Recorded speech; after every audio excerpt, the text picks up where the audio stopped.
The big wide world of GTA 5 has a hidden gem with the University of Los Santos San Andreas. The school draws a lot of its inspiration from UCLA, which makes sense because the game is obviously based in a fictional Southern California, so it only makes sense to use a Southern California school as the inspiration. As you can see, obviously, the UCLA sign is replicated it also. And I'm going to link this video above, actually. Highly suggest you guys go check it out. It does a really good job of going into greater detail about the similarities and about, again, how it kind of just draws inspiration from UCLA. Really cool, really insightful. Obviously, if you played GTA, you've spent time on this campus in some capacity, so go check it out. And if you weren't aware already, of course, there was more information on the university, including the fact that they have a football team. That's right, we're going to take the Ulsa Bookworms and try to win a national championship in just 5 years.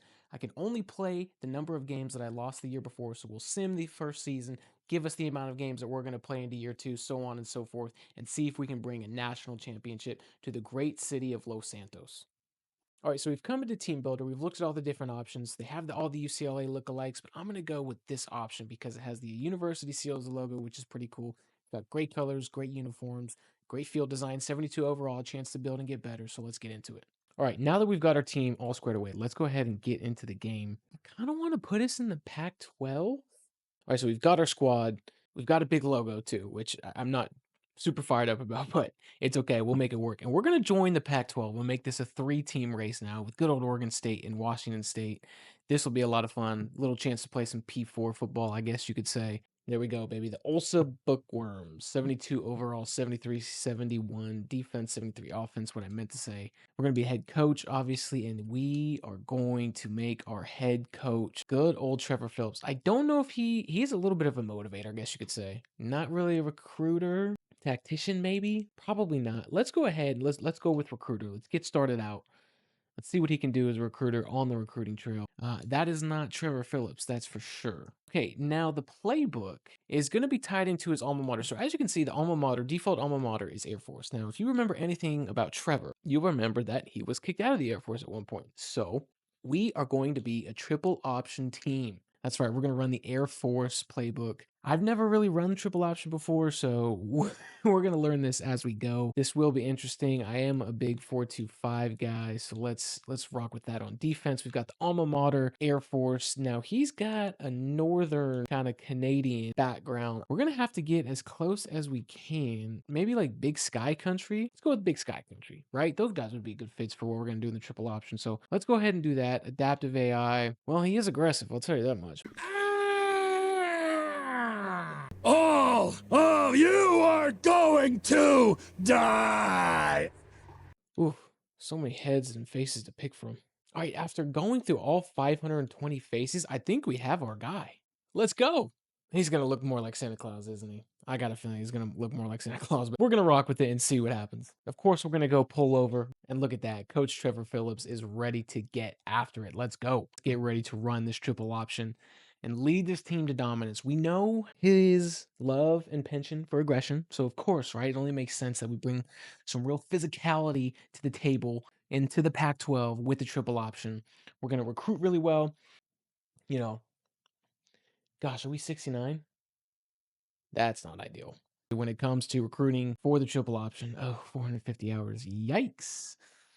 We know with the triple option that you kind of have to recruit a certain type of player, one that's a little bit lighter, a little more agile. Obviously, recruiting to a system that's the real world version. In the video game, I'm just going to recruit the best players and we'll go from there and figure it out. Again, I've never run the triple option, I've never recruited for it, and obviously, I've never run it in game. So, this is certainly going to be a learning experience. But looking at the numbers here, we kind of have a pretty good idea of where we're going to need to go recruiting wise. I'm probably just going to recruit the board, just recruit everybody, maybe fill up the board and figure it out later. But obviously, we're probably going to need, looks like one of each aside from maybe, receiver, center. You can always take a guard there and move them there. Really could recruit a tackle too and move them to center. So I'm not too worried about that. Defensive end doesn't look like a strong need. Obviously, we're pretty spread out, freshmen, sophomores. One junior, we may want to go to the portal for that. Defensive tackle, we have a need. Again, it's a senior that we're losing. We may want to go to the portal for that too. One middle linebacker, one right outside linebacker. Again, I just recruit linebacker and move them as we see fit. That's always worked for me. We need one corner. We're losing a senior. Again, we may want to go to the portal for that as well. We want to get corners that can play right away. And then two safeties that we need. Only losing one, but that's kind of interesting. But 7 safeties, that's, usually want to carry about 9 or so. But again, you can always recruit a corner and move him there if we need to. So not a crazy amount of needs, but yeah, we're gonna have a big recruiting board. And of course, as we mentioned, right, we're only doing this for 5 years, so we're not really recruiting for the long term. We're in kind of win now mode. So we do want to recruit players that obviously are going to give us the best chance to win sooner rather than later. But we're going to go down the board, just recruit the best players and kind of go from there. Our recruiting board is all done. We've really just kind of jumped in and offered everybody just to get on the board, kind of get the ball rolling. We'll figure out scouting a little bit later and make sure we do scout all these guys. I do really want to go after gems and basically just non-busts. You know what I mean? We're trying to get as good a player as early as possible. So feel really good about a big board here. Excited to get on the board with these guys and really just keep evaluating. All right, so we have the schedule set for next year. And as you can see, 67 overall, 66 offense, 69 defense. We are going to be struggling this year. It's going to be a tough road ahead of us, but we replaced Ball State in the game because they were about the worst team that I could find. And now we're the worst team. We have now taken that honor over from Ball State. So that's always fun.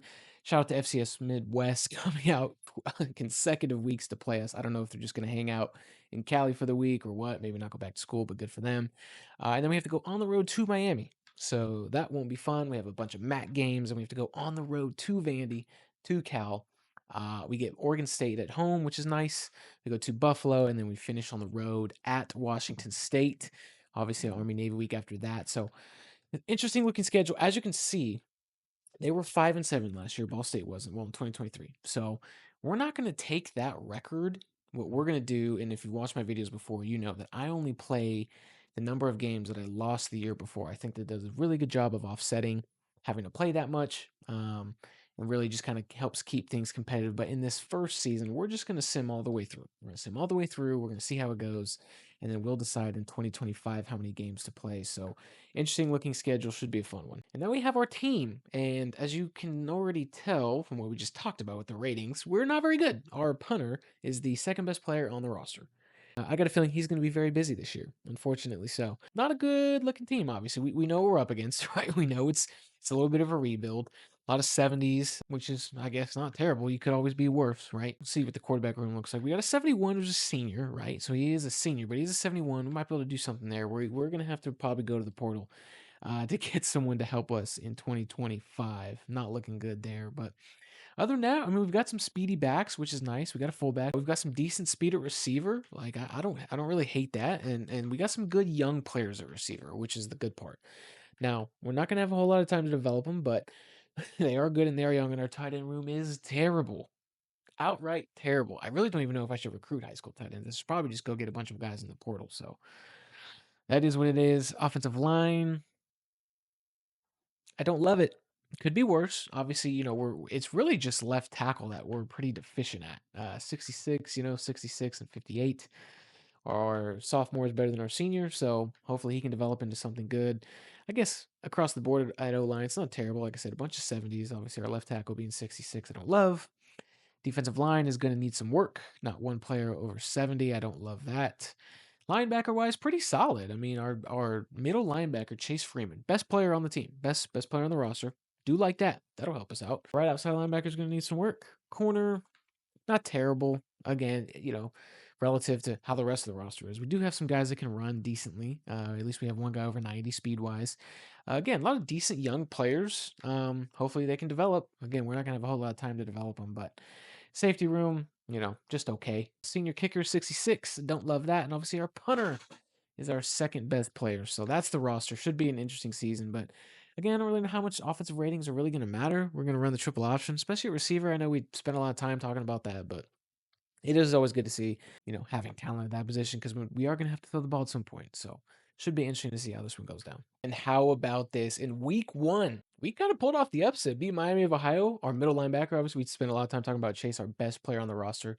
Pac-12 Defensive Player of the Week, 10 tackles, 1 interception. We jump out to a 1-0 season. And look at that, Tyler Olson, Pac-12 Offensive Player of the Week. 95 yards, 1 touchdown. Must have been a slow day at the office for the Pac-12, or we might have been the only ones playing, which is what I'm more willing to bet on. But shout out to those two guys, man. Off to a 1-0 start, as you can see. There's the logo in case you missed it. But yeah, FCS Midwest, we got a real chance to start 0-3. I mean, we got FCS Midwest consecutive weeks. We know how Sim is. Sim is crazy. We got 30 coach points now. Now we're kind of building some momentum. Should be fun to tune into this one. And how about this? Week 2 versus FCS Midwest. Defensive Player of the Week, Noah Collins. 1 interception, 2 tackles. His interception looks like went for a pick 6. But what did I tell you about the sim? We can beat Miami of Ohio, but we lose back-to-back games against FCS schools, man. And we got smoked the first time. How? How? We lost 2 home games to FCS schools, bro. That just blows my mind. But I did mention that in the sim, right? Or before, right? When I was talking about the sim, we knew that that was a possibility. Not totally shocked, I guess, but it is disappointing. 49-10. What happened, guys? Asleep at the wheel. I mean, come on. I guess we did cut it down the second time around, which is good to see, but that's disappointing. And then we have to go on the road to Miami next. Can't even tell you how that one's going to go. And as you can see, recruiting's going fine, right? We've cut the board down, kind of focusing on guys that are gems or at least, not busts, right? Like we talked about, really focusing on some of the top guys on our board. Feel really good about where we are. We're recruiting to the 2 quarterbacks, but I eliminated the one. I want to go with the scrambler archetype, obviously, right? For triple option offense. I feel like that just makes sense. But we've got some really good gems and some really good players that not only on the board that we're in a good spot with. So we're gonna make these these most recent updated point changes. We've scouted everybody. Now we can really kind of dive into the recruiting aspect of it. We are in a good spot with a lot of these guys, so going really well. Excited to see where this ends up. Things have not exactly gone our way. Now, again, not totally shocked, but and we did get smoked by Miami, of course, right? 6-3-7. We played Bowling Green close, of course. Gosh, Miami must be Miami of Ohio. They must be terrible. I mean, I don't know how we beat them. Looking at our season stats, I mean, our quarterback's kind of killing it. I mean, he's sub 50% completion percentage, but 614 yards, 6 touchdowns, 1 interception. I'm thinking maybe we need to turn it up to passing more. I don't know. But we are running the ball a good amount, which I do like to see. Other than that, just nothing really exciting to write home about, right? See the defense, bunch of tackles. Obviously, Chase Freeman, he's been a stud. We are so lucky to have him, but not doing a lot in the TFL department. We only have 2 players with sacks. Granted, Kobe Garland, 4 sacks. Nice that he's a sophomore, 6'5", 248, only 66 overall. Hopefully, he can kind of climb and continue to get better. 4 interceptions. I don't really love that. So, kind of across the board, 1-4 for a reason. Now, in recruiting, even though we are 1-4, we're still doing pretty well. As you can see, we are in the lead for a good amount of prospects. We have to be creative with our points because we only get 350 in season, obviously an insanely low amount. So we have to be creative. Again, having a smaller board will do that. I do kind of want to recruit more high school kids just to have a big board. I think it helps when you're rebuilding, a very lowly rated team, but I do want to fill the gaps and do plan to fill the gaps at least in the transfer portal. So off to a good start. We'll see what we can do. We got to win some more games though. And how about this? Pac-12 Offensive Player of the Week in a triple option offense against Central Michigan. 2 receptions for 47 yards. Hopefully that means we won. No, 1-5. Of course, because we can't beat anybody. This is not going very well. It was 34-3. Oh boy, we're in for a rough stretch. Really hope we just don't get a bunch of players that transfer at the end of the season, because Lord knows that would be an almost impossible rebuild. But we got to keep swinging. We got to keep playing. Week 9 versus Cal. Our defensive tackle, Jerry Love. Pac-12 Defensive Player of the Week, 2 sacks, 3 tackles. And we also had the Offensive Player of the Week, Spencer Strickland, 5 carries, only 22 yards. Somehow, Player of the Week. We might have been the only ones that played. Wouldn't surprise me, but who knows? And 1-8. Things are not good in Los Santos. Yeah, that's really all I have to say for it. Now, I will say these games have been competitive. Obviously, Bowling Green lost by 3, and then Central Michigan just blew the doors off of us. But we played Ohio close. Vandy kind of got us pretty good, but we played Cal close. We got a 5-2 Oregon State team, 4-4 Buffalo team, a 2-6 Washington State team. This could get interesting. But 1-8. It's not going well for Coach Phillips in year 1. Kind of just is what it is. We knew that was probably going to happen. But obviously, you'd like to be a little more competitive than that. 1-8, not ideal. Quarterback's playing decently well. 1,200 yards, 12 touchdowns, 2 interceptions. Can't really ask for much more than that. We are not running the ball very well. I'd like to see one of these guys maybe really separate themselves. Obviously, Gregory's doing pretty well. 524 yards, I guess, if we had to pick one guy. But receivers, they are what they are. Kind of just explosive gains. Offensively, I don't know, nothing really to write home about. A couple guys with some TFLs. Only 3 guys with sacks. That's not great. 5.5 sacks for Kobe Garland, though. If there was one guy to separate, that would be great. 1, 2, 3, 4, 5 interceptions this year. That's so bad. 5 interceptions. So bad. 5 forced fumbles. So that's not ideal. And we've recovered. Well, that's not. Hang on. My math isn't math. 2, 3, 4. Well, I guess that's true. We didn't have to have forced them. Could have fumbled on their own. So 6 fumble recoveries, 5 interceptions, 11 turnovers. In recruiting, we've kind of just continued to restructure the board and recruit. We've obviously lost a couple guys that have committed elsewhere, like my boy Isaac Rogan. That's very unfortunate. We do need some tackle help. I'll probably have to replace him, but we got some high school and JUCO guys on the board. I had a feeling we were going to lose Raheem. It is what it is, you know. We got to keep building, keep structuring, keep stacking. Oh my gosh, would you look at that? We're on the board again with another dub. Let's go. 2-9. We have beaten Buffalo. Yes. Oh my gosh. Look at that. 32-30. What an absolute game. Absolute game. Competitive overtime, of course. Went into OT. Man, we couldn't do anything on offense. Whew, that is bad. That is bad. But hey, a win's a win. We did score 32 points. Oh man, their quarterback was cooking. My goodness. But ours was too. I mean, 77 completion percentage, 96 yards, 2 touchdowns, 240.7 quarterback rating. Again, we struggled to run the ball. A couple TFLs. My man have a sack. Taj Coles with the sack. Okay, not too bad. Well, we'll take the dub. I love it. 32-30. Coach Trevor Phillips gets his second victory of the year, and we are one game away from finishing out the season. In Washington State is also disappointing 2-8. So we're gonna have a real shot there. And unfortunately, in the final game of the year, we could not beat Washington State, and we actually got smoked by them, which is really disappointing. I was hoping to get that big time dub to finish out the year, finish last in the Pac-12, finish 2-10. Not a great first season for Trevor Phillips, but the good news is in year 2 we will have a lot of opportunities to play some games and turn the tide around and kind of right the ship. So should be a fun year 2. And in recruiting, I mean, it's one of the things too I realized when I was doing my Laverne video. It's really, really tough to recruit a lot of kids when you're one of these programs because you just don't have enough points. So I'm just going to recruit who I can. You know, we do have a lot of young kids on the team already, so that does help. So from a high school and, you know, kind of a JUCO standpoint, it's okay. You know, we'll just have to live in the portal a little bit, but it is very tough to recruit. So we're trying to build out this board and finish strong. And miraculously, after 1 year, Coach Trevor Phillips has the offer to go be the head coach of the Memphis Tigers, number 22 team in the country. I do want to take it, but I got to stay true to the Ulsa community. We're going to finish this thing out in 5 years. I just know it. Really appreciate the opportunity, but we're going to stay put and keep building this thing out. And we have our first commitment in the Ulsa era, cornerback Frederick Neely from Kentucky. So the interesting thing about obviously these team builder teams is also is based in, you know, California. It isn't in the game. That's why you see like Illinois, Missouri, and Kentucky and all those teams being kind of in the pipeline. So, and of course, we have a bunch of players that want to transfer. So that's not great. And 2 of them are 70 overall or better. So that's not ideal because we need you guys to stay. Persuasion chance none. Let's just try it anyway. And of course, he's going to leave. Playing style, of course, and everyone is just going to bounce. So thanks. Going to have to live in the transfer portal now, which is going to be super tough, but we'll find a way to make it work. All right, so now we have a chance to add to the transfer portal and really dive into this class. As you can see, we got another big-time commitment from a JUCO right tackle, DeMarco Anger, a 3-star prospect, man. That is awesome. Joins Frederick Neely in the class. I see we're in, you know, we're in a good spot with a lot of these guys. Man, we're gonna need to do a lot. 45 overall freshman running back. My gosh. Ugh. We know we got rated by the portal. We are gonna need fullbacks too because, you know, this is a triple option team.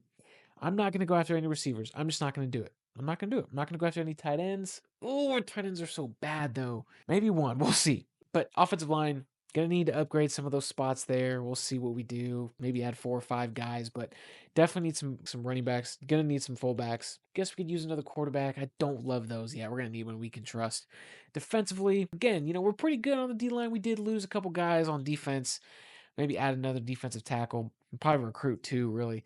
Yeah, we're gonna need some linebackers. I don't really love these guys. Maybe just one that we can really trust, but we'll recruit two. I don't know. I don't know why I talk about numbers because at the end of the day, we're probably not gonna get very many of them. So we're just gonna have to add to the board. I'd like to find a better kicker. How about our punter? 78 overall. Looks like he might be our best player. Certainly got used a lot. So those are the numbers, you know, the quote unquote numbers, but we're gonna have to add to the board to just kind of recruit who we can get. All right, so we've got our board for week 1 of the offseason recruiting. In good spot, again, like I mentioned with some guys, but so we've got our board set for week 1 of the offseason recruiting. As you can see, we're in a pretty good spot with most of these guys, but we're in second to, you know, a good amount of them, and I just don't think we're going to be able to pull through on a lot of them, but we'll get who we can get and keep building the roster from there. It is young, like I mentioned before. I would like to get another quarterback. Man, if we get out of here with another quarterback, that would be awesome. We did lose our boy Robbie. That one's tough. Again, I kind of thought / knew that was going to happen, but we are still in a good spot with some of these transfers. All right, we close out week 3 of offseason recruiting with a big-time commitment from 3-star DeJuan Crow. He was a gem, so that was a big-time get a receiver. Obviously, we're not going to be super heavy in the receiver market. I did decide to scale back at that position because I just realized not a huge super need.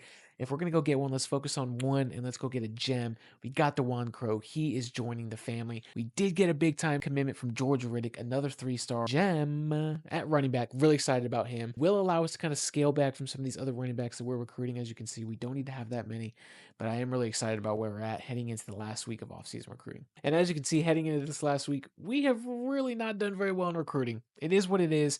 We only have 4 commits. We are obviously going to add that number. We do have 3 3-stars, a couple of gems, obviously, as we've talked about too, with Riddick and Crow. 1 2-star, not the end of the world. We are out recruiting some other G5 schools. And look at Pittsburgh, 1 commitment. Just 1. And he is a 4-star, and they are going to get more. But, of course, we are struggling towards the bottom, of course, but not at the very bottom, which is encouraging for a 2-10 team. 21 ranked Toledo, we're not far from them. Kent State was number 24. They're 121. Look at Florida State. Ugh. They go 2-10 again? We close out the last week of recruiting with 3-star tight end, another 2-star tight end. We are kind of rebuilding that tight end room. We're going to cut some guys loose as we need to. A 3-star defensive end. My boy Wyatt Wright, the 3-star linebacker. I love this dude. Even in real life, he was really, really good at JUCO. We did okay. Obviously, we missed out on some guys. There was obviously no way we were going to get them all, but I am happy about the class that we built. It is small. I've said it multiple times. We have a young roster, so it's okay. Not a huge deal. We only have 5 years, so we're going to rebuild this thing up. I think we can do it. It's going to take all 5 years, I think.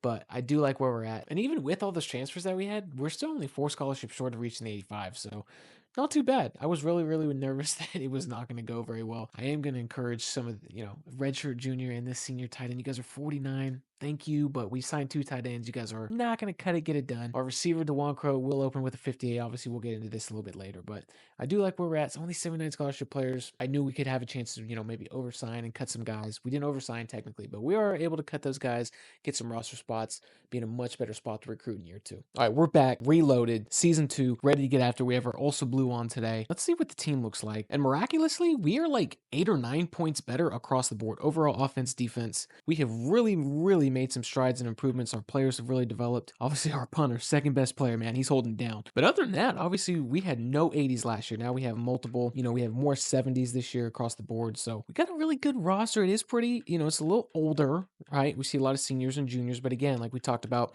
with season 1, those sophomores and those freshmen, a lot of those guys are back too. So we do have a pretty good mix.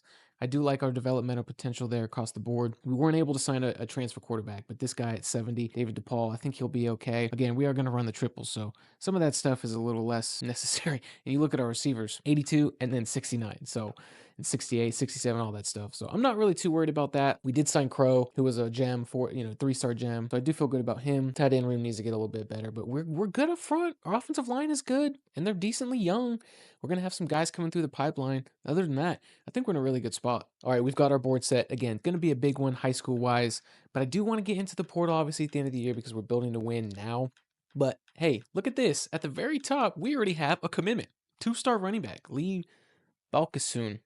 Hopefully I got it right, but 6 feet, 223 pounds, power back will be a really good fit for our offense. Already off to a great start. And we have our schedule. Now, the unique part about this, right, is I get a chance to play 10 games this year. So I don't really have to be picky, but I'm probably not going to play week 1 against Kent State. Whether we win or lose, I'd like to think we could beat them from a rating standpoint. We know how the sim is. Again, we talked about that. But I do like my chances. I will have to play Purdue and Auburn. Maybe even FCS Midwest. They did beat us twice last year. Purdue, Auburn for sure. Georgia Tech, Virginia Tech, probably SMU, maybe even these 2. So we're looking at about 6 or 7 games right off the bat. I don't have to play all 10. Obviously, I get a chance to, but I'd like to obviously play enough to be in a position to, get into a bowl game and play the bowl game. So we will definitely have enough games to play. It's going to be a tough schedule, so excited to get into it. And look at that, Pac-12 Defensive Player of the Week. We were probably the only Pac-12 team that played, but hey, I'll take it. 8 tackles, Bubba Van Claiborne, elite name. Hopefully that means we won. Oh, and Pac-12 Offensive Player of the Week, David DePaul, our quarterback. In a triple option offense, 174 yards and 2 touchdowns. And no, of course we didn't win. Of course we didn't beat Kent State. 24-14. That's disappointing. Did all of those good things on offense and defense, I guess, individually wise. And we still lost, so don't love that, but obviously now we get a chance to get into the game with Purdue. And we have our uniforms, and these are pretty sweet. This person did a really good job with this team. 2nd and 10. I don't love these long distance situations, but we're able to get the pitch off, and we need 26 to make a big time move, and there it is with the hurdle. We've cut it down. Now it's 3rd and 6. All right, it's much more manageable here. 3rd and 6. We make the read, we pull it, and we pitch it. Come on, Strickland. I know you can get this first down. Come on, baby. There we go. Nice, hard, tough running to get the first, and our quarterback gets hurt. He didn't even do anything. All he did was pitch it. All right, so we've got 3rd and goal. We get the pitch off, and we need Strickland to score this. Come on, man. Turn the corner, get in the end zone. 8-0. Big time lead here over Purdue. And Purdue did not go very well. And after a couple games into the 2025 season, it's not looking good for Coach Phillips. It was another rough season, but we had Stephen Harper out there getting Defensive Player of the Week honors against Wazoo. David DePaul came back, led us to a big time win. But we did have Spencer Strickland win the Doak Walker Award with 15 rushing touchdowns. We do get a chance to play UNLV in the famous Idaho Potato Bowl, so not a total waste of a season. And looking at the recruiting trail, I mean, we had a really good year in recruiting. You're going to see a lot of 2s and 3 stars. For only year 2 of recruiting, we really had a good year. I'm happy with where we are with the players that we got. We still have a chance to continue signing and finishing out this class, but I really like the spot that we're in right now. Looking at the top classes, we're probably not going to be, near the top. I'd like to be maybe top 70. We're close, but 78 isn't bad. But even with us sitting at 78, we're still above some Power 4 schools like Virginia and Minnesota, Iowa, even Texas Tech, who's ranked number 4 in the country. Obviously, Wazoo and some of these other schools. Tulane is number 9, even though they're G5, but they're still number 9. So really good job so far. We go into National Signing Day with a litany of recruits, obviously a 3-star quarterback to kick things off. That's a really good job by our staff. 1-star cornerback, some other 2-stars sprinkled in, but a really good job to close out this class. And so here is our class in its entirety. Again, down the stretch, we did end up losing a couple kids to, like Tulsa and Kentucky. Losing a kid to Kentucky, I'm not too upset about. Power 4 SEC school. Lost a kid to UVA. Not too upset about that as well. We'll get some of those recruiting battles maybe later on. Once we've gotten our prestige better, once we win a couple more games, obviously. We finish out ranked 72nd. Not too bad. I mean, we're above Duke, Mississippi State, ASU, some of those Power 4 schools. Again, above Texas Tech. So really happy with our returns. All right, so we've built out our 2026 board. We're off to a great start, as you can tell. We already have 2 3-star gems committed to us, so I'm really, really excited about that. And we're going to go big game hunting this year. Guy like Hardrick, right, 4-star gem. We're going to go get great players at all positions, continue building out this roster. And week 1, we are going to the Horseshoe to play Ohio State. So good luck. All right, we open it up here. We've played really well so far. We got 1st and goal as the first quarter winds down. We've got a chance to score. We're going to pull it and pitch it. Come on, one. I know it. Walking into the end zone. Tay Hardy. I think that's Tay Hardy. Great run, baby. Let's go. All right, so we've got a 2nd to go. We need a pivotal stop. We're down 10. Defense has struggled a little bit naturally. They're going to drop back to pass Aaron Nolan, and we're in position to make a play. Of course, we tip it in for a touchdown. Just what we needed. All right, miraculously, we have come back, secured a big sack on 3rd down. Julian Sain's in the game. We knocked out Aaron Nolan's. 4th and 23. We have a chance to get off the field and get a big-time, huge road upset. He's going to launch it too, man. We're in position to make a play. Let's go. And folks, I would love to continue running some offense, maybe to run it up on Ohio State. We are not going to take that chance. We are going to take a kneel, and we start 2026 with a big-time dub on the road to upset the Ohio State Buckeyes. And George Riddick, our one-time prize recruit, went absolutely nuclear. All right, we're coming off our big-time win against Ohio State, 1-0 to start the 2026 season. We're up to 80 overall, 79 offense, 81 defense. Good across the board. We started at 72, and already into year 3, we're 80 overall. So we're really building up this roster and this team. And our procedures really aren't that bad for a team builder. I've used other team builders, and man, they've been a lot lower. At least we have 1 B+, and a lot of C's, obviously a couple D's, but I think we have a really good opportunity. We only have 5 years to do it, which is the tough part. So now we have 1st and goal on the 9-yard line. The first quarter, again, is continuing to come to a close. We could really, really use a touchdown here. I'm going to try not to put the ball in the air, at least on this play for sure, but we're going to pull it, pitch it. Oh, spin move! Insane spin move. That was awesome. We got 2nd to goal again. Only 4 yards. Would have been nice to punch it in there, but first quarter's coming to a close again. Maybe we can get in. He pitches it. Come on, 2-6. Let's go. Walking in. All right, so we start the 3rd quarter here. We're going to have an opportunity, and we give it right back to the defense. What an awful pitch. Well, that was pretty much the Indiana game. Not much more to see there. It's why the Olsa Bookworms are now 1-1. We have LSU coming to us now. Insane ability for our AD to get the Tigers to come here. They're sitting at 0-2. We're going to have an opportunity to catch them sleeping, I think. And we do that. Come on, quarterback. What? Dude, this game is so drugging. He's going to pick up some yards. I hate that play. I got to stop running it. 7, we get the pitch off, and look at our one-time, I've said it before, our one-time prize recruit. George Riddick is going to strut in right in front of the Tiger. And how about this? We are beating the Tigers by 8. We're going to go back to the same play. Let's go back to the well, pitch it to Tay Hardy, and let's extend this lead, baby. Are we going to beat the LSU Tigers? And yes, we are. The Olsa Bookworms have beaten the LSU Tigers despite a big game from Ricky Collins. He really kept them in it all the way through, but great job by the team that showed grit and determination. We are now 2-1 with 2 big-time victories. And it just hasn't been much better for us. We went from 2-1 to 4-6. We've lost a lot of close games. We had to sim quite a few this year, unfortunately. That's just how it goes. I really don't feel good about our chance to win a national championship in 5 years, but We'll try to fight to the end, man. 4-6, maybe we can make a bowl game. Bryce Frost is having a decent year for a triple option quarterback. That's more attempts than I want, but it is a sim, so I guess that's how it goes sometimes. But he's leading the team in carries as well. Guy touches the ball every play, so I guess why not? Defensively, we've had some good performers, I have to admit. Obviously, look at Vernon, man. 10 TFLs. He's got 5.5 sacks. We have another guy with 5.5 sacks. Wyatt Wright, who we got out of the port. And Sidney Stovall, 3 interceptions, but as a team, man, only 7 picks. That is so bad. We've made a ton of plays on the ball. We just haven't taken it away. We forced a decent amount of fumbles. We've recovered quite a few, I guess. I mean, those numbers don't really fire me up, but our punter's a good player, I guess. We've had good returns, too, from Randall Glenn and George Riddick, so I am happy about that. Same thing for punt returns. Team offensive-wise, I mean, we're certainly going to probably be, like, lower pack. I mean, bottom half, we have to be just because we're triple option offense, and we've just been okay. I mean, yeah, 3,056 yards. Same thing for pass, right? Triple option teams, Navy, Air Force, us, and JMU must really be bad. But we're second in the country in rushing yards. Defensively, I don't know. We're towards the top in total yards. I don't like that. And of course, we're near the top for points allowed on defense, too. So, not very good. We haven't had a lot of sacks. We haven't had a lot of forced fumbles. We haven't forced a lot of interceptions.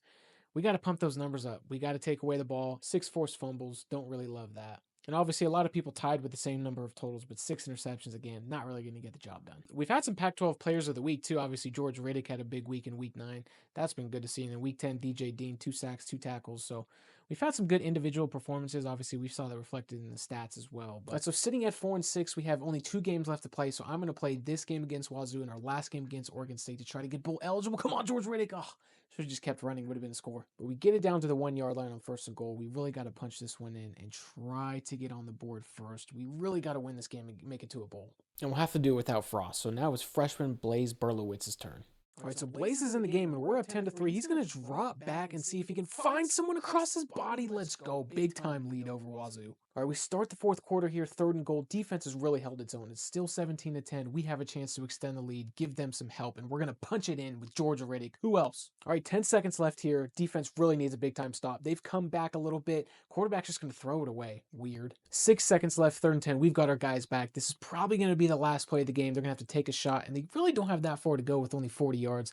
I'm pretty nervous about this. I'm just going to use our defensive line, and we get a big time sack to end the game and get to 5-6. We are now just 1 game from being bowl eligible. All right, so like I mentioned, we are 1 game away from bowl eligibility, and it's not looking very good for us. Down 17-0 against Oregon State. We're going to set up this screen here, see if we can get a big-time play and convert the 3rd and 16 spin cycle for Ty Hardy. What a play. He's got a chance to really pick up some yards. Can he punch it in? We get it all the way down to 1st and goal, man. We needed that on 3rd and 16. That was huge. And then we go ahead and just put it on the ground, and he misses it. Oh, he picks it up. Is this Riddick? Come on, Riddick. Come on, Riddick. I believe in you, man. Make a move. Nice. That was insane. All right, that was a clutch score. We really needed that to bring it within 10. This is a big-time recruiting game for us, too. A lot of recruits at this game. 4th and 14. They're going to try to put up a kick before the half, and we block it. Unbelievable special teams play. Come on, 4. Come on, 4. I don't even know your name. I think you're a DB. I'm pretty sure you're a DB. And guess what? We are going to run it all the way in to change the momentum right before the half. What a play. All right, 24-21, 4th and 7. I don't know if we're going to be able to block it again. We get the jump, and we block it again. Unbelievable. I don't think I've ever blocked 2 kicks in 1 game. What a play by our special teams unit. And we turn that block kick into potential for points. It's 1st and goal here on the 3-yard line. Only down 3. We've come all the way back, and our fullback punches it in to give us the lead. All right, 3rd and 4. We're only up 4. Last minute of the game. We got to get a stop, and we're going to have a shot. He throws it right to us. And we're going to have a chance to return this. Come on, man. Punch it in. Let's end this game. End this game. Walk it off on the interception. Walk it off on the interception. Let's go. We knock off Oregon State to win our last 2 games, get to 6-6, and make it to a bowl game. We're not going to be able to play it, but I still want an opportunity for us to at least be in the game and hopefully have a chance to win in the sim. Looking at this recruiting board, we have done a great job securing some commitments. Again, we talked about Ryan Collins. Some of these other 3-star gems that we've signed, we've done a really, really good job of prioritizing some higher ranked recruits. Obviously, we struggled to get some of the 4 and 5 stars, but again, you'll see a bunch of 3-star gems that we've got committed to us and that we're continuing to recruit. We're going to clean up the rest of this board, go heavy in the portal. Really excited to kind of dive in, see who else is still out there high school wise. I'd like to add and kind of reshape the board, but really like the spot that we're in for recruiting. And shout out to our defense for holding us down against Oregon State. Kobe Garland, Pac-12 Defensive Player of the Week. All right, looking at our stats from last year, Bryce Frost, don't really love the touchdown interception ratio. Again, he's a triple option quarterback. You kind of limit expectations. All right, looking at the stats from last year, Bryce Frost, just okay. Triple option quarterback, man, 14-10 touchdown interception ratio. Not really worried about what he can do through the air, but the running backs were really good, man. Ty Hardy, George Riddick has become a star. 644 yards, a touchdown almost every 7 carries. Love what he's done. Bryce Frost added some stuff on the ground. Looking at the receiver room, this is what the stats look like for a triple option offense. They all average almost 14 plus yards a catch. It's been insane. Bell has been a really good player. Wouldn't be surprised if he ended up wanting to transfer just because he plays in triple option offense. Defensively, it's another good year of defense. Obviously, we had probably a better year team-wise. It'll be interesting to see the team stats, but I think individually we had a lot more individual performances that really kind of stole the show. Brendan Vernon back with another big year, 13 TFLs, 7.5 sacks. We're really going to miss him, unfortunately. His production over the last 2 years has really been insane. And we only had, 13 sacks, man. That's really bad. We got to improve that number. We did have more interceptions this year. Again, Sidney Stovall back with another big year. Frederick Neely, another young player who's become a good player, too. Continuing to make some plays on the ball, which I do like to see. We forced a lot more fumbles this year, too, which is big. We just didn't take a whole lot of them away again. I think that number is up from last year. We did have 2 touchdowns though. Kicking wise, our kicker's pretty good, man. He was nails. I mean, look at that. 2 for 2 from 50 plus, made all of his extra points, made all of his field goals. I don't know how this guy didn't win the Lou Groza Award, but our kicker had one of the best years amongst every player on our team. Probably the best when you kind of contextualize it. Return wise, again, Randall Glenn came back, was another big time returner for us. George Riddick contributed as well. And again, in the power return, 12.2 yards of return for George Riddick. That's a good number. Looking at the team stats, Georgia had 7,000 yards of offense. That's an insane number. Oh my gosh. We're definitely not going to be near the top. And look at UAB, man. I think they were number 2? They were 2nd in total offense, man. That is just crazy. But we're probably going to, again, be, towards the bottom half at least. Not a bad place to be, we're triple option offense. You're not going to rack up a ton of yards, especially throwing the ball. That's, again, good company, right? Navy and Air Force. James Madison, again, man, they are struggling to put it together. But rushing, 3rd in the country behind UAB and Georgia, number 1 and number 2 in the country. So we were 24.9 points. That's probably going to be somewhere middle of the pack, it looks like. Kind of who is the surrounding company, who our neighbors are, Syracuse and Akron. But again, we're, more middle of the pack probably than we were last year. Again, towards the bottom in passing touchdowns and near the top in rushing touchdowns. Again, 21. They had 39. That's just crazy, man. Total defense, we'll see where we are, kind of sorting here by the fewest yards given up. I thought we were a little bit better on defense this year than we were last year. Again, we're kind of middle of the pack, right? SMU, they were ranked. Utah, they were ranked. We're near them. That's always kind of a good sign. Passing yard wise, we did have a couple more interceptions. We made some more plays on the ball. I'd like to think that contributes to a better ranking, which it certainly does. Rushing yards. Ooh, man, a couple teams didn't even give up 1,000 rushing yards. That feels pretty crazy.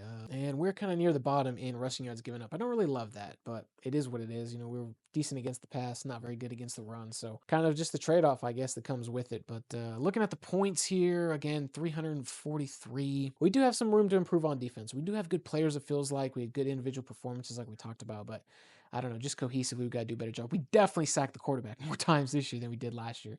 That was a big time improvement. And we had 11 fumble recoveries. Again, we kind of talked about that when looking at the individual stats. It definitely felt like we recovered more fumbles. We forced more too, but obviously recovered more. There was no doubt about it. And interceptions, we had 9. That's a low number. We're still in the single digits, but we kind of had nowhere to go but up from last year. So it looks like we're going to be about middle of the pack, towards the bottom. Obviously, a lot of schools tied with the same number, but an improvement. All right, so we're back in the Idaho Potato Bowl, this time against Colorado State. Now, we're going to have to sim, unfortunately, so I do kind of want to see what their ratings are. 80 overall, again, very similar to ours. Maybe we can get a win in the sim. And looking at the early National Signing Day, we have really closed out this class strong. I like where we sit. I'm excited to finish it out. Looking at the top classes, again, I'd like to finish maybe top 70 or 60. We're sitting at 25 right now.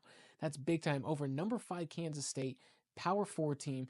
Really good job recruiting so far. And we dropped the bowl game, of course. Although I did talk about in the sim that it was probably going to be close because our ratings were so close. We had the lead going into the fourth quarter. They scored the 8 points in the fourth quarter. That pushed them over the edge. And man, trying to persuade some of these guys. Look at Blaze. Blaze wants to leave, man. After we signed him and everything, that's kind of disappointing. But I get it. We've got good quarterbacks. He's just not going to see the field. I really don't think we're going to be able to persuade any of these guys to say we're 0 for 2 right now. Let's try Teague, see what happens, and we failed. of course. All right, the portal's open now, and you can kind of see what our roster is. We're in a pretty good spot. I mean, it says we need 2 quarterbacks. I'm not going to sign 2 quarterbacks because we have 4 on scholarship already. Just don't really think that that's necessary. It says we need 4 running backs. I don't understand that myself. I don't understand where these numbers are coming from. It looks like we have 6 on scholarship. I'm not going to sign more than 6. That's just crazy.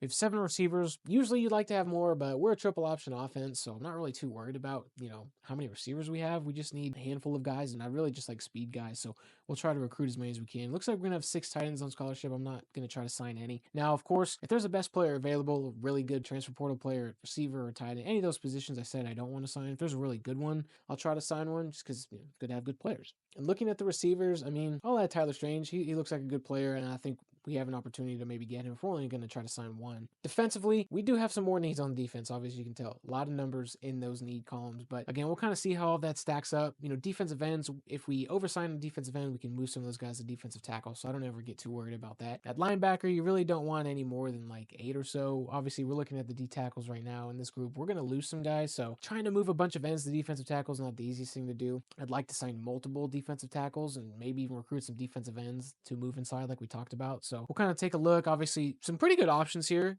We need some heavier defensive ends if that's who we're going to want to move to D tackle. So obviously, Jalen Carter being 288 is a really good option. He's a guy who can move inside. Defensive tackle list, a little thin, but again, it's a need. So we're going to have to recruit a lot of these guys. Linebacker, kind of the same thing. And again, looking at linebacker, we are going to lose Wyatt Wright, who is a really good player for us. We're going to lose some other linebackers as well. Again, specifying between middle, right, or left, I just try to sign the best linebackers, and I think you can move them, interchangeably. I've always had success with that, so I'm going to just continue doing that. It just kind of makes more sense rather than trying to specify or pigeonhole a guy into one spot. Corner-wise, we're losing one. We can never have too many good DBs, right? Again, even with corners, it's kind of similar to the defensive end, the defensive tackle movement. We could just sign a bunch of corners too and move them to safety if we need to. We'll kind of check that out. Just always a good thought to have going into the portal. And looking at the list of linebackers, we'll add Javinsky. I think that's how you say his name. I don't know. I'm taking a shot at it. But we'll add a lot of these guys. Again, we need multiple linebackers.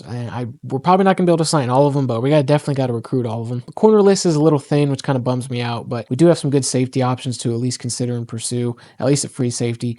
Looks like the safety group as a whole is kind of thin. All right, so we've expanded our board. We've added all of those portal guys. We're mixing in well with our high school guys again, where we've almost maxed out the 35 slots on the board. So I'm really excited to recruit a bigger group, a bigger class. Again, we're going to have to make a push in recruiting and go heavy portal if we're going to try to win a championship. The signing day results are in, and I got a feeling our class took a really big jump from last year with all the 3-star and kind of 3-star gems we were going after. Gotta make a really big improvement. Top 50, 49, baby. 27 recruits overall. Let's go. 26 3-stars again. We talked about we had a lot of 3-star gems included in that as well. I'm really excited about the future of the class and just the future of the program. We don't have a lot of years left, so we really got to make the most of it. And looking at the transfers, we took in 7 transfers. Again, we talked about having to go get some transfers if we want to win a championship. And we have our schedule for 2027. Big time year. We have 7 games to play this year. We're going to need to play quite a few of them. NC State, Iowa. I mean, look at all the Power 4 teams on our schedule, man. It's going to be a gauntlet. We're up to 84 overall, 84 offense, 85 defense. We're in a really good spot in terms of the ratings. I'm not doing any high school recruiting this year. This is the second to last year of the 5-year challenge window.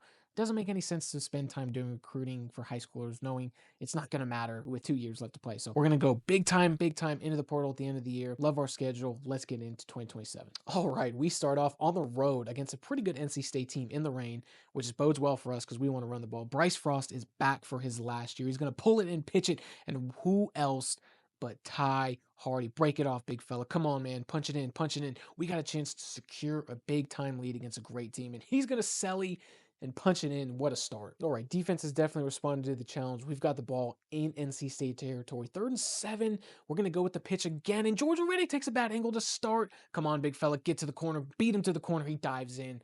14-0. Let's go. All right, 2nd and 1 here. I really like the opportunity to run the smash concept. I don't really like throwing the ball when space gets condensed, but we're going to have the opportunity, and we're going to put it. What a dot! Bryce Frost, what an absolute seed to put us up 3 touchdowns past the 6 NC State, and it was all bookworms all day. 28-14. We didn't score any points in the second half. They scored all their points in the fourth quarter. Kind of a weird scoring game, but we get out of Raleigh with a big-time win to start 1-0. Look at Bryce Frost, man. Player of the game. He was dotting them up. Really good start 1-0. We still have 6 games left to play, but that's how you want to start the year. And how about that? Bryce Frost was the Pac-12 Offensive Player of the Week. What a game. All right, game number 2 brings us to Iowa to face the Hawkeyes. Their first game of the year. They're opening at home against us. We're going to pull the ball. Pitch it, get it out. Come on, Riddick. Come on, Riddick. Outrun him. That dude can't catch you. Is that Cooper DeJean? Nah, bro. He's not catching you. Go, go, go. Let's go. All right, both sides of the ball have kind of traded punches. It's 14-10 here, 3rd and 6. Would love to get off the field. They're kind of putting together a pretty good drive. I don't want to give them any more momentum than we've already given them, but you know me, man. Defense is kind of my weakness. They're going to motion this in. Let's see if we can drop, take away this lane. We got him. Coverage, sack. Oh, he got the ball. Get it out. Let's go. Defense has shown up and made plays. All right, so not only did that turnover give us a brand new possession, but it gave us a brand new possession on the 50. So we're going to take advantage of this sudden change here, try to take a shot down the field. I love these deep crossers. No one has B. What a dot. Bryce Frost still on his A game. Let's go. Run it in. The Hawkeyes not looking good for them, man. 3rd and 15 from the Hawkeyes, and they've dropped back to pass. Double coverage. And he came down with that. What an insane interception. Let's go. The Hawkeyes, man. Pivotal turnover. All right, so we've got the ball, 16 seconds left. We're going to load up the formation, give it to Riddick, and how about that? We are going to beat the Hawkeyes, go on the road, 2nd game of the year, 2nd road game, hostile environment, go on the road to beat a Power 4 team. 2-0 start for the Bookworms. All right, so we've played the first 3 games. We have 4 left to play. Obviously, we simmed FCS Northwest, and we came away with the dub. So 4-0 start, man, but we're going to have to play Tennessee. We're going to have to play Auburn, probably have to play Duke. That's going to put us in a really interesting spot because I'd like to be able to play in the bowl game, but again, we can only play 7 games, so kind of a tough spot to be in. We've picked up some Pac-12 players of the week along the way as well. Obviously, we saw Bryce Frost week 0 against NC State. Brennan Vernon had a big-time game against Iowa, and Bryce Frost again against FCS Northwest. But enough dilly-dallying. Let's get into it again. We're not doing any recruiting, so we can kind of just jump right into the game action. On the road, of course, again against Kentucky. We're going to pull it and pitch it, and this play has been dynamite for us. Go Tay. Go Ty. Sorry, I keep calling him Tay. Go Ty. Go Ty. Run it in. Beat him to the corner to draw first blood against Kentucky. All right, so we're up 7-0. We're going to put it in the hands of Bryce Frost. He's going to take a shot, and he's wide open.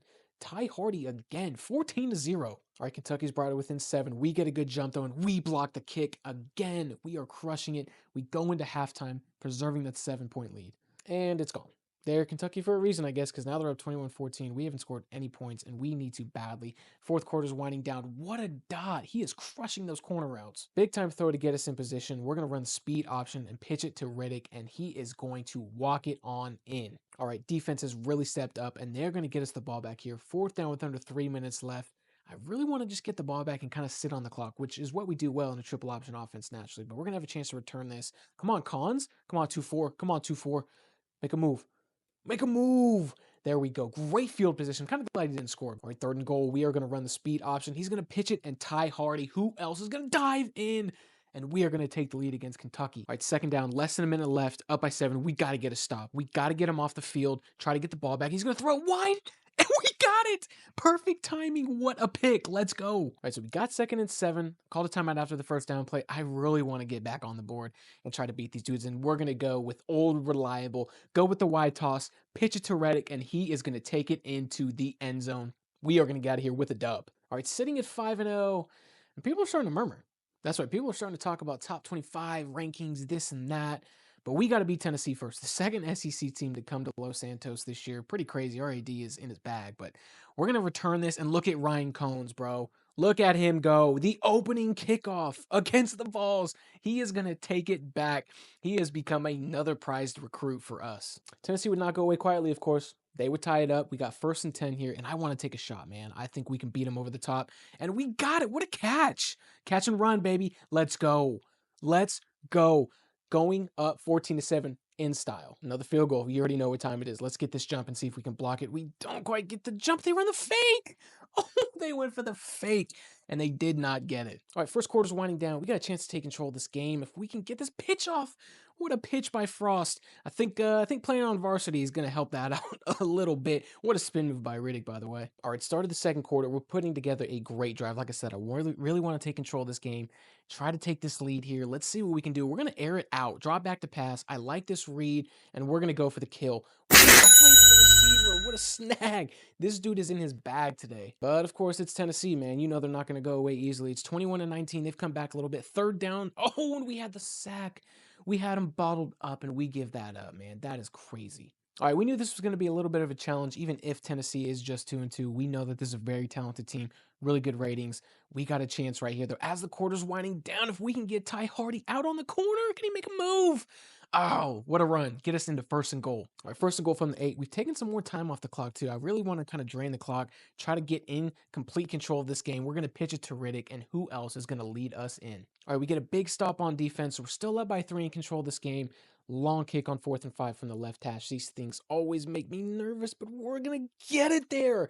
Man, our kicker is nails. I'm so glad we have him. All right, shout out to our defense again, continuing to show up, man, week in and week out. They get us the ball back, and we've put together a great drive. 2nd and goal at the 5-yard line. We run right into our blockers, but Riddick's second effort punches it in, and that would be all she wrote for the Volunteers. SEC teams don't come into Los Santos and leave with a dub. Huge victory for the Bookworms. 2-0 against the SEC, sitting at 6-0.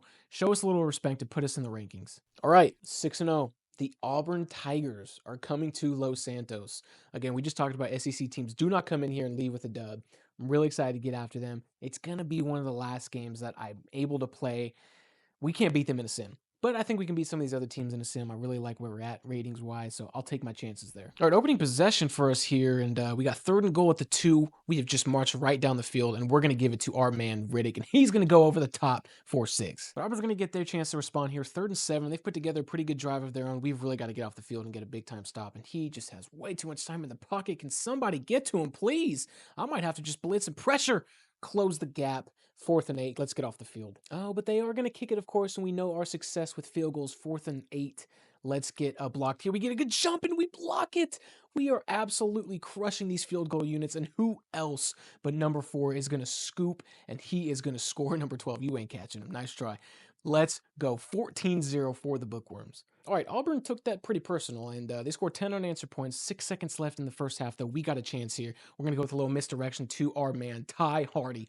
Punch it in for 6. All right, time is winding down on the Tigers. It's still a 1-possession game. 2nd and 16, though. We've got them right where we want them. We've got to get a stop and get off the field. And he throws it right to us. Can we crib this and score 6 on defense? Number 50's got the ankle, but he doesn't have the speed.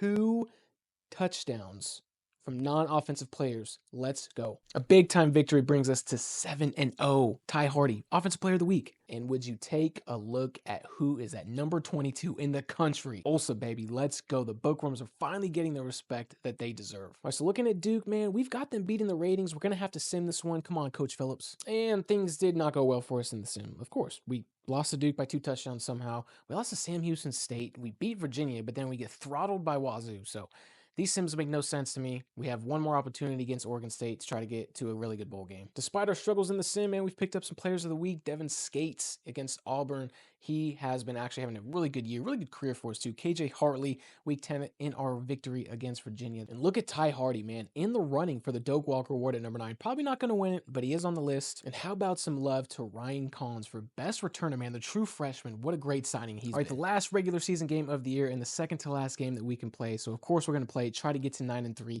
Really want to win 10 games this year. We got 3rd and 1. We're going to run the screen. What a horrible angle. What is that guy doing? Come on, Beeves. LJ Young going to make a move. And he is going to score. All right, we've been in pretty much complete control of this game all day. We're going to pitch it to Riddick, our defense, man. They've been making so many plays. And he, of course, is going to find the corner of the end zone. And as you can tell by the score, there really wasn't much to show from this game. It was all Osa all day. We took control from the very first snap, and we dominated them. Went on the road into their home territory and got a big-time dub to get to 9-3. Excited to see what bowl game we get. And how about this? Coach Phillips signing a contract extension to stay at Ulsa, continuing to build the program. We don't have that many seasons left, but he is dedicated to the future. And we are playing in the Cure Bowl against Coastal Carolina. I've actually been in the Cure Bowl against Coastal Carolina in real life, so this will be a fun matchup. And how about a guy, Ryan Cones, man? True freshman, finished 8th for the best returner. What a year. No All-Americans for us, of course. Wasn't really expecting any, but we did show up on the All-Pac-12 list. Even if there are only 3 teams, we still did show up. Good, strong numbers. Our kicker made first team. I love that dude, man. He has gotten us out of a lot of tough situations. I'm glad to see he gets the recognition he deserves. And the second team is just a lot of Ulsa, that's for sure. George Riddick, man, he has made second team. Bryce Frost made second team. LJ Young had a really big year. Seeing some of those names, Devin Skates, I would have thought he would have gotten first team. That's kind of crazy to me, but nonetheless, we are well represented. Michael Roderick, he also had a really good year. And then on the freshman team, of course, a couple of these guys played. Some of them not really too much, but they got to put somebody on there. So congrats to the freshmen that made it on there.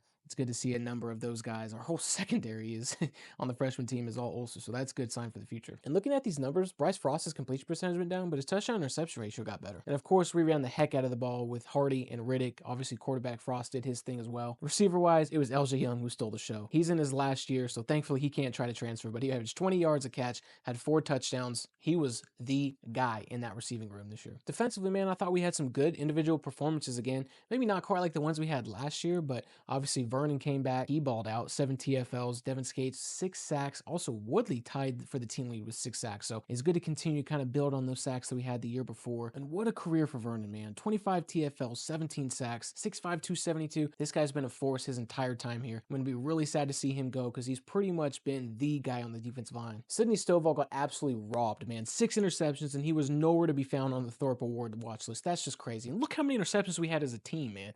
We have really improved that part of our defense. We made a ton of plays on the ball. I can't remember the list of pass deflections being this deep ever. We forced a handful of fumbles. That number feels a little down compared to last year, but we did recover the same number that we forced, I think, too. So that always helps even things out. We did block a ton of kicks this year. Seemingly every time they lined up to kick a field goal, we blocked it. And we had 3 defensive touchdowns. And our guy George Lincoln, man, probably the most I'll ever talk about a kicker. Wasn't as good statistically as he was last year, but again, 12 of 14 on his field goals. He did miss an extra point somehow, but he was nails for us this year. First team all Pac-12. And our guy Cones, man, or Cons. I don't know how you pronounce it. We'll just call him Ryan. He had a big time return season for us, both kick and punt return. Look at those numbers. And I have to check the defensive national stats because there's no way Stovall wasn't near the top. Yeah, I mean, he was tied for second with 6 interceptions. So completely robbed of the Jim Thorpe Award nomination. Just craziness. Team stat-wise, of course, we're near the bottom with Air Force and Navy. Tough year for MTSU. We're probably going to be towards the bottom. Well, we were dead last in passing yards. I was going to say towards the bottom, but that's okay because we lead the country in team rushing yards. On both ends of the spectrum, very much so. Only 13 passing touchdowns, but it is what it is. We don't throw the ball. But 21 rushing touchdowns. And defensively, I feel like we're going to be towards the top in fewest yards allowed with as many interceptions and kind of just turnovers in general that we force. And yeah, we're scrolling down the list. I mean, that's a good spot to be in. And from a passing yards allowed standpoint, I really don't think we're that far down. Yeah, I mean, it's probably top 40 at worst. We did take the ball away a lot. We got after the quarterback, so I'm not really too surprised by that. I would imagine rushing yards is relatively the same. Again, we were really good on defense this year. Think about how many games we were in. Yeah, I mean, again, probably top 30 or 40, but think of how many games we were in when we played, and just our defense was constantly making plays for us, right? It looks like we're, what, top 20, top 25 in points allowed. Of course, the one above us is who we play in the bowl game, so that'll be interesting. But again, sacks-wise, we've got to be near the top 2. And sacks-wise, we're still kind of towards the bottom a little bit. Yeah, I mean, we've just still struggled to get after the passer. We didn't really, I don't know, recruit enough good pass rushers, maybe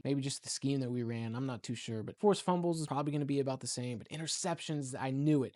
This one we led the country, and there's no way we weren't going to. We had a guy with 6, a guy with 3, but so many take the ball away. Great year in the interception category. And looking at the coaching stats, Coach Phillips is only 2 games below 500. He's going to have a chance to surpass that next year. Let's get into this bowl game, baby. We are playing the Coastal Carolina Chanticleers. It's going to be a really good game. We are still the higher rated team. Man, it's going to be really fun to play. I love playing Coastal. Their unis are great. Played them in real life a couple times. Always some really good games. I'm really excited to see those Cure Bowl patches on the Ulster uniforms, man. Just how far we have come as a program. Coach Phillips has really built this team up, and they deserve a great opportunity to go out there, compete for this bowl game, and win 10 games. All right, so we get the ball first. We've started to put together a really good drive here. We got a chance to convert this first down, and we're going to pitch it to the main man, Riddick, the bread and butter, our guy, and he's going to take it all the way in. Psych! Oh, no, he ran out of bounds at the 1. What are you doing? All right, a little operator error there, but we're on the 1-yard line, first and goal. We shouldn't have many issues punching this in. Look at all that space. I could have scored that. All right, lining up to kick field goal. You guys already know what time it is. Even on 4th and 19, up by 7, trying to preserve this lead. Let's get a jump, and we do, and we are gonna, no. All right, narrowly missed blocking that kick, but we get the ball back, and he's going to throw it over the middle, break a tackle, and get into the end zone. What a play. All right, and the Bookworms are not getting caught by this bird. I'll tell you what, we have taken a commanding lead into the 4th quarter. He's going to draw back to pass 4th and 6. They've got to have this, and he's going to take off, and we got to get there, make a play. Let's go, get off the field. All right, time is winding down, but the game is not over yet. It's a 14-point ball game. If they score here, it's a pivotal touchdown to cut it to 7, so we have got to get a stop. It's a brand new set of downs. He drops back to pass. We've got single coverage up top. Undercut the route. We are not going to take a knee. Bring it out. Come on, 0. Come on, baby. Doesn't score, but great play on the ball. Let's go. All right, 4th and 5. We're going to go for it in our own territory. I don't know how we got here, but we're going to pitch it to Ty, and he's going to get the first down. What a hard run. Bring the fight to the defender, and he gets hurt. That's what you get when you try to tackle the Bookworms. And ladies and gentlemen, your Ulsa Bookworms our Cure Bowl champions, baby. 10 wins. Coach Phillips has brought them to a bowl game victory, double-digit wins in year 4. What a tremendous, tremendous season for them. I'm so happy, so proud of this team. They have come all the way from a startup program to Cure Bowl champs, 10 wins. Excited about what this next year is going to bring them. And I have to admit, I do have some pretty interesting offers to go be a coordinator somewhere, but I'm not going to take any of them. All right, recruiting for the first time this year, baby, and it's all portal like we talked about. 14 targets. I like where our roster's at. We moved some guys around before the year, actually moved some receivers to DB, and it paid dividends for us. We trimmed the roster down before the year. Let's go get these guys. And we didn't. Coy Perch, actually, funny enough, went back to Minnesota. But we kind of swung and missed on a lot of them, so that's disappointing, but we did get 2 good players. And check out the Bookworms, man. We finished 22nd in the country, and our starting left guard got drafted in the 5th round. All right, here it is. Year 5, it's the 2028 season. I really don't think we're going to win the national championship. Again, with our rule of only playing the same number of games that you lost the year before, it does make it tough, and a team builder also makes it a lot tougher because we have to build that thing from the ground up. It's really hard to do it in 5 years. We have built a good team with good ratings and all those things, but winning a national championship and doing that are 2 very different things. So unfortunately, we're going to try to just win as many games as we can. If we're somehow competing for a national championship, that would be great. I've done it before. It's happened before in my Laverne rebuild. I don't know how it happened. Of course, we do have a variety of Pac-12 preseason all-conference players. We got 2 backs I'm really excited about. Riddick is a senior. We got Collins back. He is going to ball out. Our offensive line brings back a lot of good players. We kind of saw them in spades last year on the postseason all-conference team.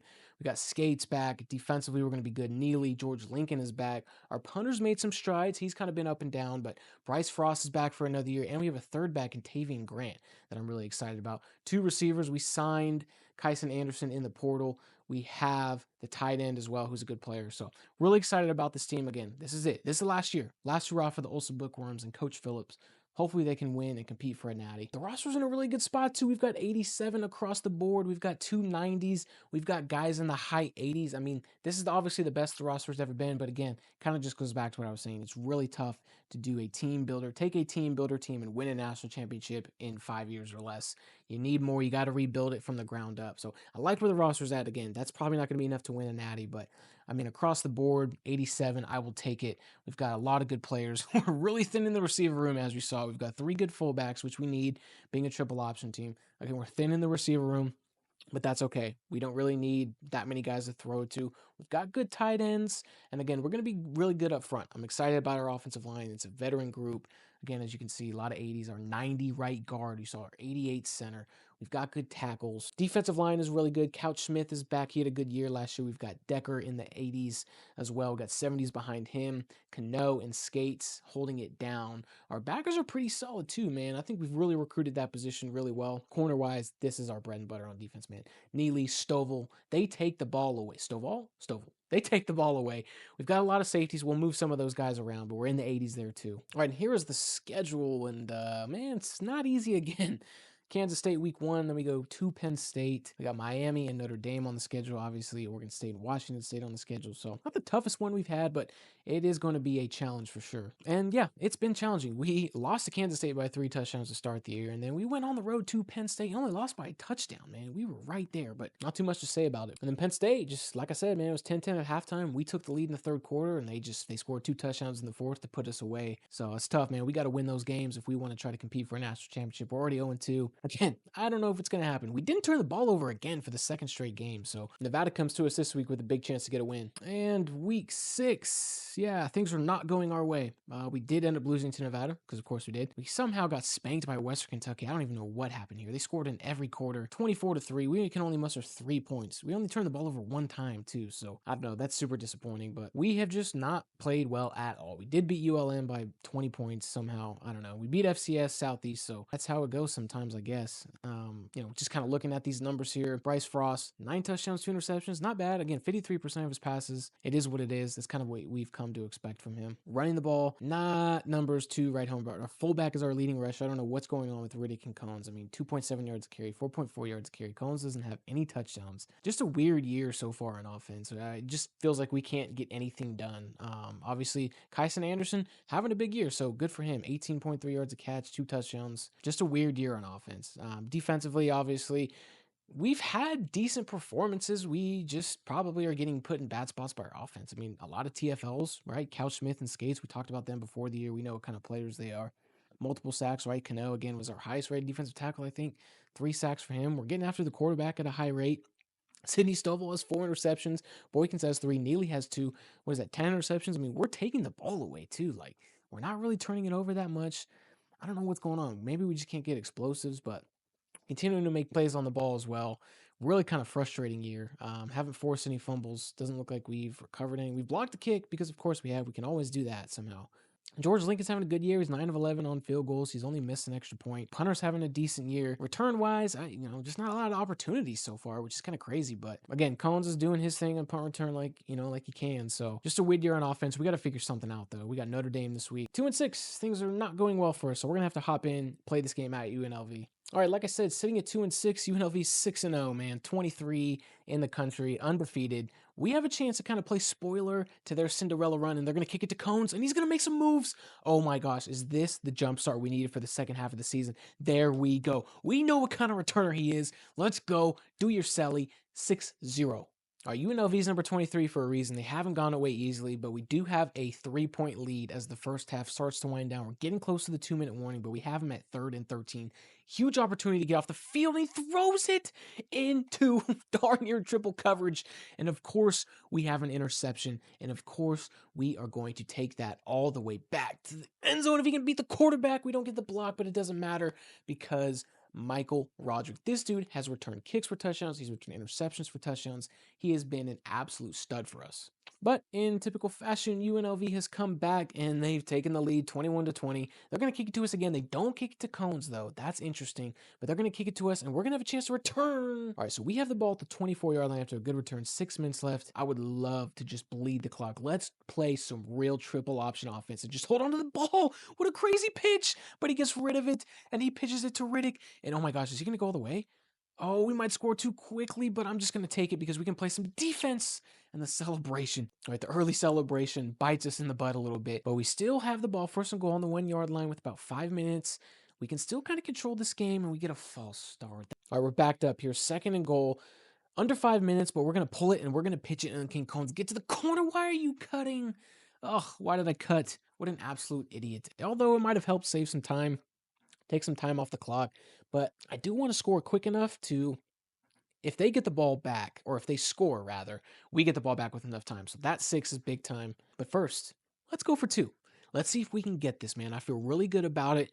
I do like this play. They haven't really stopped it. We got a kind of a light box, and we're just going to speed option, and he's just going to run it in untouched. Let's go. All right, it's a 7-point ball game, and they're going to put it back to us. I guess they have to, man. It's 4th and 10 on their own 25. It only makes sense. They've played pretty good defense all day, but they're going to give it back to us. I'd really like to just sit on this and run the clock out, but they're going to kick it to my man Cones, and he's going to turn that corner. You already know what happens when he turns that corner. Make a move. Great spin move when we have great field position. All right, 4th and 1, man. Pivotal moment. We've got to have it. They still have 2 timeouts left. Plenty of time and opportunity for them to put a drive together, but you already know what we're going to do. Speed option, and he pitches it. He gets the pitch off, and Riddick is going to, come on, break this tackle.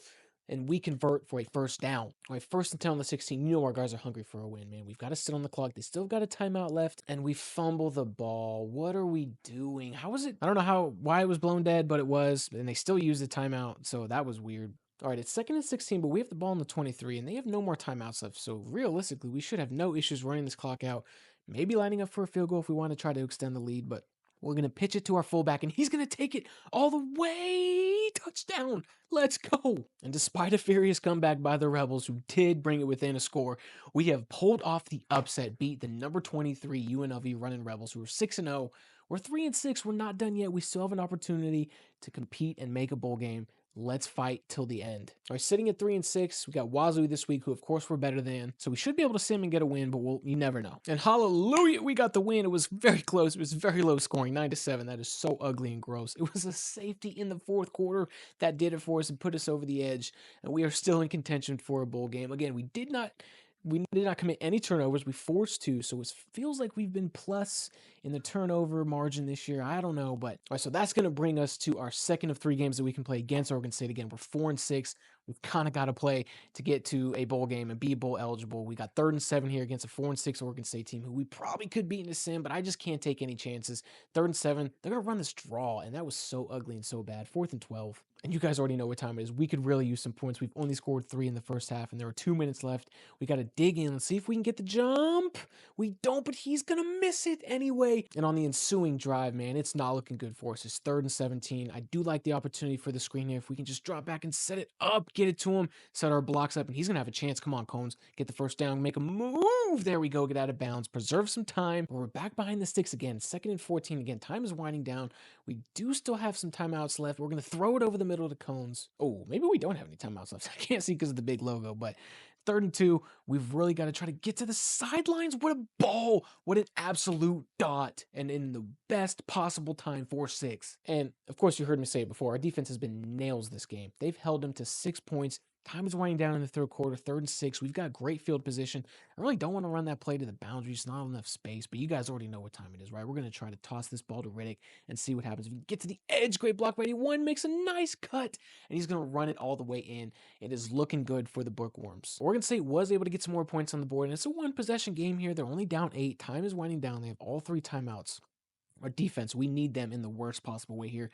Got to get off the field, get a stop, and we're going to give that up for a first down. Great tackle, but we can't keep giving those plays up. Time's winding down here. Again, like we said, they have all 3 timeouts. They're going to have the 2-minute warning coming up. We could really use a stop, and we get the fumble. And we get the ball back. Oh my gosh, let's go. And again, they do still have all 3 timeouts, so I'm not really they would have to score and do a lot of things on offense that they haven't done all day, but why not just try to drain some clock, move around a little bit, and he is going to punch it in to take a 2-possession lead. We get out of Corvallis with the win. We have to go on the road for the last game of the year. We could probably beat UTSA in a sim, but I don't want to take any chances. I want to hop in and try to get also to another bowl game. We've played well on both sides of the ball so far to start. Again, we're about midway through the 2nd quarter here, 3rd and 2. We are putting together a pretty good drive. I would like to hold on to the ball. Really not the best read, but what a spin move by Frost. Oh my gosh, and how does he not get caught by 20? He looks so slow. What an absolute great run. All right, we've got 2nd and 7 here again. We're putting together that really good drive. We're going to pull it and see if we can pitch it to Combs. What's he going to do? Is he going to make a move? Nice spin move. All right, I really don't want to leave that much time left for them on the clock because they do have all 3 timeouts left. We're going to pull it and pitch it. And look, let's just get in. Don't play with our food. We're up 2 touchdowns. Let's go. 24-21. We're getting close to the 2-minute mark. We're going to pull it and let's see if we can pitch it. And Cones has so much space left. We're up 3. I don't know if I should get down or if I should just score. I think I'm just going to go into the end zone and score and try to get this lead. And he's going to run out of bounds. Oh my gosh, I thought he was going to do it. We have built a 10-point lead. All right, we got a big-time stop on defense. We've put together a good drive. If we can score here, the game is effectively over. We're going to run the screen, and who else but Cones is going to cut it back? Great blocking, and that is going to do it for the Roadrunners. 38-28, a lot of points scored in the 4th quarter, but guess what? Ulsa is going back to a bowl game, and we are going to play Boise State, of course, in the Idaho Potato Bowl. All right, we're technically not supposed to be playing this game because it's the 4th game of the season that we've played, but it's the last game for us in Ulster history, so of course we're going to fire it up and try to lead the Bookworms to another victory, and Riddick is going to punch it in for a touchdown. And we didn't come here to lay up, so of course we're going to go for 2. I do kind of like this look. We're going to have the smash concept. The corner route's a little long. The stem's a little long. I don't love it, but we're going to drop back, scramble, see if we can make something happen, and who's in the back of the end zone? A flag? Of course, Cones was in the back of the end zone. What's the flag? Illegal touching. Ryan Cones has let us down. Stop me if you've heard this before, but our defense got another stop, gets us the ball back. We've got an opportunity to put together a really good drive and close out this first half with an extended lead. We're going to run the speed option in, and we're going to pitch it to Cones. He gets a little bit of a block, turns the corner. Can he score all the way? Can he go all the way? He's got 35. 35 does not have him. Dives into the end zone. Let's go. All right, we've got 4th and 13. Here's the 3rd quarter winds down. We're only up 6. Boise State would not go away quietly. Again, this is kind of our go-to pass play, but we don't really have the corners. We're going to throw it over the middle to Cones, and he's going to pull away from 49, and it is the Ryan Cones show in the bowl game.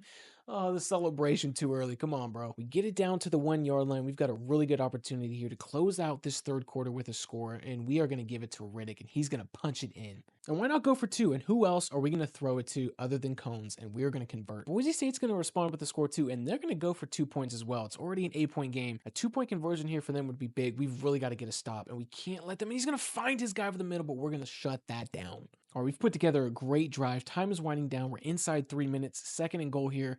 Man, a touchdown would make it really, really tough. Now, I don't want to say it'd put the game away, but it'd make it very tough because they do have all 3 timeouts and it's fumbled. And look at that spin. What the heck was that? We cannot let him score. Get him, Riddick. That's the last thing we needed. All right, this dude is in his end zone. He's going to drop back into his end zone. Would love to get a safety here. I don't think that's realistic, but he's going to step up, and we're going to make a great play on the ball. Come on, number 9. Let's see if we can get a return. Let's pitch it back. See what. Oh, no. Pick it up. Pick it up. Pick it up. Oh, no. Oh my! Oh, how did he not run? We got so lucky. All right, so after that serious lapse in judgment, it's 3rd and 7 here. Defense looking to get off the field. Let's see if we can collapse the pocket. He runs right into pressure. That was not great, my friend. But it's 4th and 14 here. I mean, this is it for Boise. They have to convert, obviously. Again, 4th and 14, long way to go. Let's see if they can give us a chance here. I know anytime the throws get longer for them, it gets a little more erratic, and sure enough, he is going to pick it off. I'm going to try to pitch it back and see if we can get something going. Oh my gosh, dude, these spins, we just keep giving him a chance. All right, I like to make things interesting here. 4th and 24 after 2 interceptions that we've pitched back and then, of course, turned over. This guy just has all day to throw. I mean, we are giving him all day. You can step up all you want, buddy. I know you're not going to run. You're going to throw it. And that's a first down, but that's it. He took all the time. He took all the time remaining.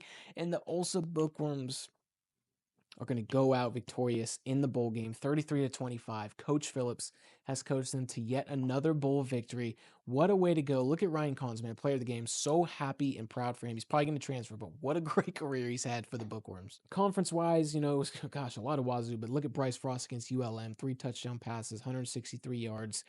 A lot of wazoo. That was pretty crazy. They must have had a really good year. Again, more wazoo. There's some Boise State. Michael Roderick against UNLV. He did well. He had the pick 6. He did have the sack. What a year for him, man. What a career, really. In week 12, Bryce Frost again. Malachi Samuels, haven't seen much of him, but he did have a sack and a forced fumble against Oregon State. Eric Cano balled out against UTSA, man. He was huge for us. And looking at Bowls week 1, Devin Skates, of course, 2 sacks, 1 forced fumble. And look at my man Grant Huff, man. Finished in the Remington Award. Was good for him. And looking at the Pac-12 all conferences, of course, George Riddick made first team. Of course, Grant Huff made first team. We just talked about him. Our right guard, Jermaine Houston, was super highly rated. Of course, he made first team. Eric Cano and Devin Skates, man, our 2 D tackles were absolute studs. Frederick Neely, George Lincoln. Some pretty popular common names, but good for them, man. Ryan Collins was 2nd team at running back. DeJuan Crow, good for him. Again, our offensive line was pretty good this year. It's not surprising to see some of those guys up there. But Malachi Samuels, Sidney Stovall, again, our secondary is nails, man. Trevor Pilgrim, our punter, was 2nd team. LaShawn Pratt, I don't even know if he played this year. I doubt it, but maybe in the Sims, but not when I played. So that's kind of funny. But it's got to be somebody, so why not have it be him? Again, good to see those freshmen on there as well. And my man Bryce Frost completed 58% of his passes. We did throw 1,500 yards. Another good touchdown to interception ratio. What a career it's been for my man Bryce Frost. Man, he started off kind of rocky, but these last 2 years, he really put it together. Didn't take a whole lot of sacks. Completion percentage actually jumped up from 2020 to 2027, so good for him. He's had a pretty good career, man. I'm happy for him. He led us to a lot of big wins. Of course, he did it on the ground. Ryan Collins did it on the ground. George Riddick, not the year that I thought he was going to have, not the year he probably thought he was going to have, but you know, his numbers have gone down kind of each year from a rushing yard standpoint and average and all that. But look at the touchdowns, man. 30 plus touchdowns running the ball in 4 years. That guy found the end zone, did it through the air as well. He was a fantastic player for us. One of our true recruits that we recruited at the very beginning, and he developed into a great player for us. I'm super stoked for him. Ryan Collins, look at the receiver room, good receiver room. And Kyson Anderson, I'm specifically happy for because we took him in the portal last year. One of the only 2 guys that we landed in the portal, the Louisville native, transferred from Louisville, had a productive 2027. I don't know why he left, but really happy that we got him. He paid dividends for us this year, no doubt. Defensively, of course, it was Devin Skates leading the charge in TFLs. Couch Smith was a great player for us. We know him. Cano, Samuels, again, look at there's Cano with 8 sacks, man. We got after the quarterback a lot more than we have in years past. I'm really happy about that. We kind of finished off some of our weak points. We turned them into stronger points by finishing off. I mean, look at Devin Skates, man. All those sacks, all those TFLs, that backfield production, really didn't even do anything in year 1, and then became a great player for us by the time 2028 rolled around, our last year. Look at those interceptions, man. Frederick Neely had 7 picks. Boykins had 4. Stovall had 4. None of those guys were on the Thor Award watch list. That's just crazy to me. I mean, maybe it's because we're a team builder. I have no idea.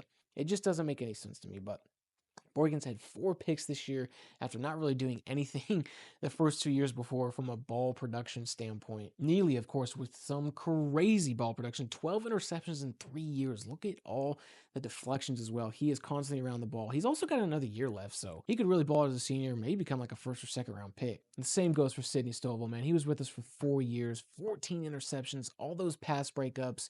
Didn't really even play a lot as a freshman. Probably didn't have a lot of opportunities to make plays on the ball and generate interceptions, but he really was a stalwart for us in the back, man. We were so lucky to have him, and those DBs were nails, bro. Forced a bunch of fumbles this year. That number looks like it's going to be maybe about the same, actually, as it's usually been. But we took the ball away a lot from an interception standpoint, so I can't be too mad about that. Of course, we blocked a kick. We did have a safety. Did have a defensive touchdown, of course. George Lincoln did his thing too, man. Again, I don't really spend a lot of time looking at the kickers, but he was great for us throughout his career. And of course, we got to look at the numbers for Coach Phillips too. He had 3 players drafted. Not bad for a team builder team with only 5 seasons. Again, really tough to win a national championship doing that, especially if you want to do it the right way. But man, this rebuild was really, really fun. I'm really excited to do kind of some more things like this, some more kind of like pop culture or like movie, video game crossover type stuff. Drop anything in the comments that you may want to see. Any type of crossover, any type of video. I've got some ideas brewing that I'm excited to kind of put out. Really going to start with a lot of them in 2026. That was a ton of fun. Obviously, the Olsa Bookworms, what a ride. The Air Force, the Air Force alma mater. A lot of fun stuff, but you can kind of see the numbers here.